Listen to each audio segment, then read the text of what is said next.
बिस्मिल्लाहिर्रहमानिर्रहीम। अस्सलाम वालेकुम दोस्तों, इस वीडियो में मैं आपको बताने जा रहा हूं कि किस तरह मंगोल काफिर चंगेज़ ख़ान मुसलमानों के हाथों बर्बाद हुआ, और मुसलमान जंगजुओं के हाथों नहीं बल्कि मुसलमान ताजरों के हाथों। दोस्तों, वाक़या कुछ यूँ लिखा है कि चंगेज़ ख़ान का एक कासिद था, उस पर अलाउद्दीन खुर्रम के गवर्नर थे जिनका नाम था ऐन अल जग। उसने उनको लूट लिया, उस पर जुल्म किया और उसका माल भी लूट लिया और बंदे भी कैदी कर लिए। तो चंगेज़ ख़ान ने अलाउद्दीन के पास आदमी भेजा कि ये तेरे गवर्नर ने जुल्म किया है, हमें इसकी तलाफ़ी चाहिए। तो उस बेवकूफ़ ने एक कदम और आगे बढ़ाया, उसने पूरे वफ़द को ही कत्ल करवा दिया। एक आदमी छोड़ा और उसकी भी आधी दाढ़ी, आधी मूछें, आधी भवें काट दी और कहा कि जाकर चंगेज़ को मेरा पैगाम दे दो। तो एक बहकाल झील है रूस में, वहाँ पर चंगेज़ ख़ान शिकार खेल रहा था। जब ये आदमी पहुंचा तो उसने कहा कि अलाउद्दीन खुर्रम ने ये मेरे साथ किया है।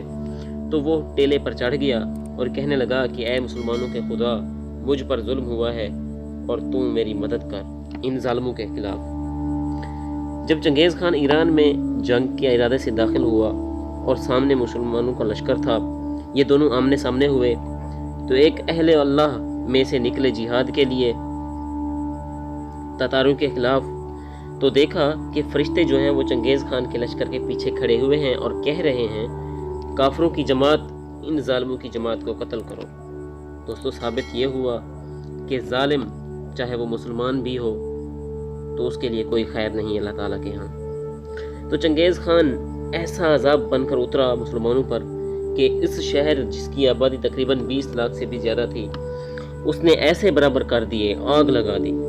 अफगानिस्तान है, यहाँ लड़ाई में उसका पोता कत्ल हो गया, चौथाई जो तीसरे नंबर का उसका बेटा था।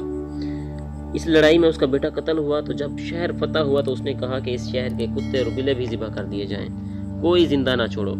मासूम बच्चे भी ज़िबा हो गए, मर्द और औरत, सब बूढ़े, सब। इससे पहले जो शहर फतह होता था तो नौजवान लड़कियों को और लड़कों को अलग करके गुलाम बना लेते थे, बूढ़ों को कत्ल करके माल लूट लेते थे।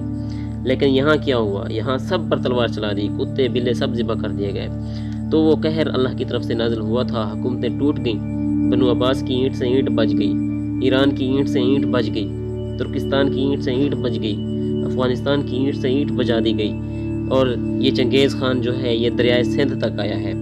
उस दौर में चंगेज़ ख़ान दरियाए सिंध के करीब उसकी आखिरी लड़ाई हुई जलालुद्दीन और चंगेज़ ख़ान की। तो इसमें मुसलमानों को शिकस्त हुई।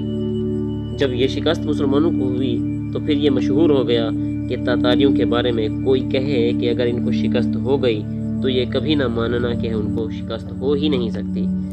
ये इतनी ताकत बन गए थे, इनको सियासी तौर पर और मादी तौर पर तोड़ना नामुमकिन हो गया था। लेकिन फिर क्या हुआ, फिर अल्लाह ताला ने एक हवा चलाई। अल्लाह ताला ने तबलीग की हवा से चंगेज़ी फितने को तोड़ा। दोस्तों, अल्लाह ताला ने तबलीग की ताकत को ज़ाहिर फरमाया और इस दावत की ताकत को अल्लाह ताला ने ज़ाहिर फरमाया। चंगेज़ ख़ान मर गया।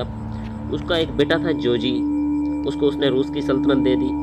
दूसरे बेटे को अफ़दैन उसका बेटा था दूसरा, उसको उसने अपना कैपिटल दिया कराकरम सराय गोबी में। और इसका एक तीसरा लड़का था चौथाई, जिसको उसने तुर्किस्तान की सल्तनत दे दी। चौथा लड़का भी था इसका तलवाई, जिसका नाम था, उसको इसने ईरान, इराक और ये सारा इलाका और अफ़गानिस्तान भी दे दिया। तो हलाकू खान का ज़माना था। हलाकू उसका पोता है चंगेज़ ख़ान का, जिसने बगदाद को तबाह किया और मिस्र पर हमला करने जा रहा था। और मिस्र वो वाहिद मुल्क था जो मुसलमानों के पास रह चुका था। मिस्र मुसलमानों के पास आखिरी मुल्क था। इससे पहले जितने भी मुसलमानों के पास ममालिक थे, तमाम के तमाम चंगेज़ियों के हाथों, मंगोलों के हाथों तबाह हो चुके थे, फतह हो चुके थे। कहने लगा कि बस अब हम ख़त्म, इनमें लड़ने की ताकत ही ना थी। तो अल्लाह ताला ने एक निज़ाम चलाया कुछ लोगों ने। और एक किताब में ये भी था कि रुकनुद्दीन बैबरिस जो मिस्र का बादशाह था, उसने कुछ उलमा को ताजरों के भेस में भेज दिया। कहाँ? तातारियों में, कि ज़रा जाकर उनको दावत दो, तबलीग करो कि कोई उनमें मुसलमान हो जाए ताकि हमें ताकत बढ़े। हमें ताकत नहीं है इनसे टक्कर लेने की। तो चंगेज़ ख़ान का जो बड़ा बेटा था जोजी, उसका पड़पोता है दरका ख़ान अब्बाका और उसका बेटा है बरका ख़ान पोता, वो इस वक्त रूस में हुक्मरान था। तो ये तुर्की ताजिर साथ सौदा बेचते और साथ तबलीग भी करते जाते थे। تو تاتاری خال خال مسلمان ہونے لگے۔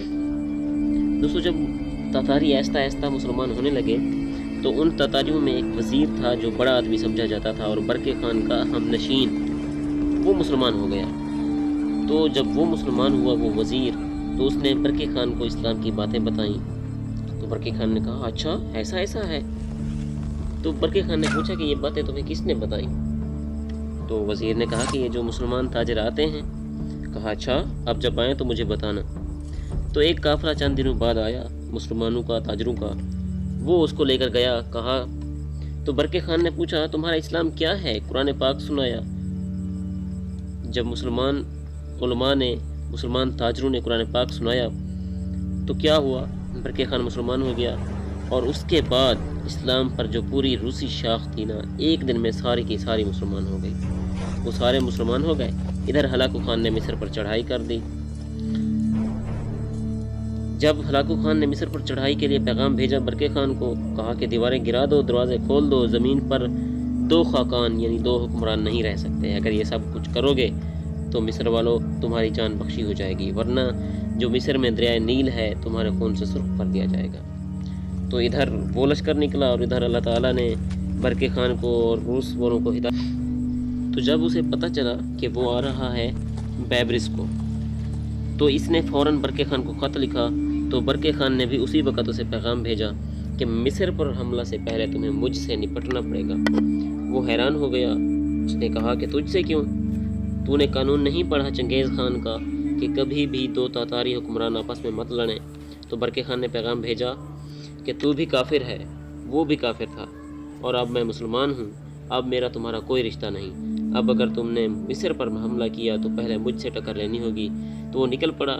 تو جب وہ باز نہیں آیا تو برقع خان نے اپنے لشکروں کو لے کر نکلا اور ہلاکو بکھر گیا۔ تو 50 برس کے بعد پہلی دفعہ تاتاری تلواریں آپس میں ٹکرائیں، اور ان کے پیچھے کام کیا تھا دوستو؟ چند تبلیغ والوں کا۔ اللہ تعالیٰ نے تبلیغ میں ایسی تاثیر رکھی ہے کہ جب مسلمان مایوسی کا شکار تھے تو تبلیغ کام آئی۔ دوستو ہمیں اللہ تعالیٰ عمل کی